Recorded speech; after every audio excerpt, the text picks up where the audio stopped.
అయినా కూడా ప్రతిరోజు 2,87,000 మంది కొత్త వాళ్ళు పుడుతున్నారు.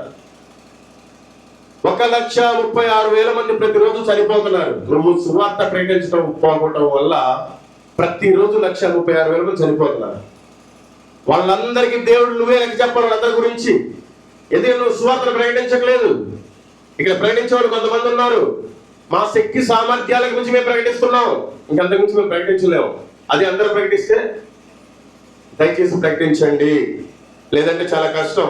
మీకు ధనవంతుడు లాజరు గురించి చెప్పాలంటే టైం అయిపోదు. మీకు తెలుసు, లాజరు అబ్రహాము రొమ్మును కొనుక్కోబడ్డాడు, దరిద్రుడు. మరి ఈ ధనవంతుడు క్రైస్తవుడే, కానీ పాతాళానికి వెళ్ళిపోయాడు. ఎందుకంటే వాడు ఎప్పుడు తింటా త్రాగుతా సుఖించాడు బావుగా, దేవుడి పని చూడలేదు. అందుకని పాతాళానికి వెళ్ళిపోయాడు. పాతాళానికి వెళ్ళిపోయి, అయ్యా నేను ఇక్కడ యాతన పడలేకపోతున్నాను ప్రభువా, ఒకసారి ఆ దరిద్రుడు నా దగ్గరికి పంపించు, చిటికిన వెళ్తాడు, ఒకసారి ఒక చొక్కేస్తా నేను బ్రతుకుతాడు. కుదరదు, నువ్వు బ్రతికినప్పుడు సుఖించావు, తాగావు, తిన్నావు. అయ్యా సరేనయ్యా, నేనంటే ఇక్కడ యాతన పడతా ఉంటాను, నాకు 5 సహోదరులు ఉన్నారు ప్రభా, వాళ్ళకన్నా సువార్త ప్రకటించాలి, ఒకసారి భూమి మీదకి పంపించాయా. కుదరదు, నువ్వు బ్రతికినప్పుడే నీ ఇంట్లో సువార్తనే ప్రకటించుకోవాలి. మందిరంలో కూర్చొని నిద్రపోతే సువార్త ప్రకటింపబడదు.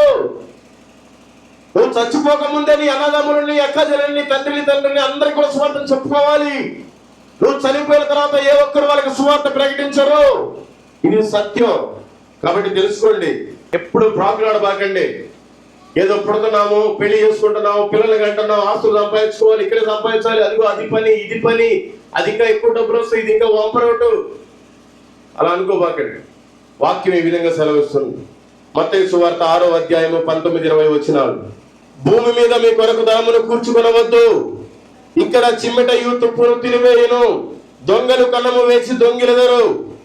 పరలోకమందు మీ కొరకు ధనమును కూర్చుకొనుడి, అతడు చిమ్మెటైనను తుప్పైనను దాన్ని తినివేయదు, దొంగలు కన్నము వేసి దొంగిలరు. అర్థమైందండి? ఒకసారి ఏమనుకోకుండా నిద్రపోయే వాళ్ళంతా కళ్ళు తెరుచుకోండి, 5 నిమిషాల్లో ముగిస్తా. నాకు కూడా ఓపిక లేదు, ఆ చొక్కాను పెడితే 5 లీటర్ల నీళ్ళు వచ్చింది అంటాను. అందుకని ఏమనుకోబోకండి, మీకోసమే. మరి నాకు జ్వరం వచ్చింది, నా గొంతు బాగోలేదు, అయినా గొంతు చించుకున్నారంటే మీకు 4 విషయాలు చెప్పేసి వెళ్ళాలి. చివరి దినాల్లో ఉన్నామా, మళ్ళీ ఇంకోసారి ఇలాంటి కూటాలు జరిగేదాకా ఉంటామో మనం ఉండమో.